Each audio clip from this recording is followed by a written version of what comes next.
Сайн бацгаана уу бүжгэн. Ингээд яг одоо бид нэр гэр бүлээрээ найзтайгаа хүүхдүүдтэйгээ салхинд гарч байна.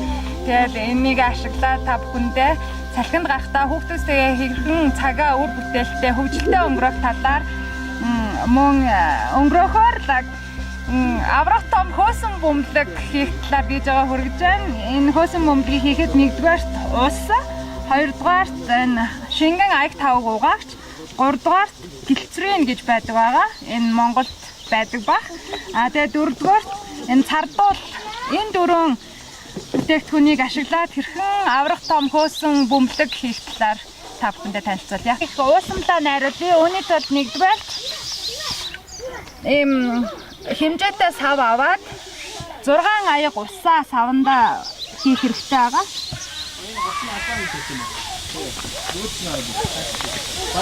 За энэ нэг аяг 6 аяг ус. Тэт угаах шиннээсээ хагас аягыг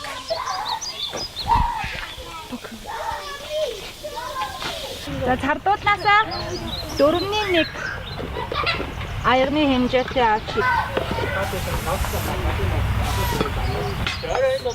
гэлцрийнээс нэг амны том халбаг буюу 15 мл хэмжээтэй. Бүх найрга нэмсний дараа уусамдаа хөөсрөлгүйгээр маш зөөлнөр аажмаар тусах хэрэгтэй. Уусамдаа хийгээд зөөлөн утасны дараа 2-4 цаг уусамдаа хадгалах хэрэгтэй. Хэвээ хонуулах юм бол өшөө сайн том хөөсөн бөмбөлөг үүсдэг байгаа.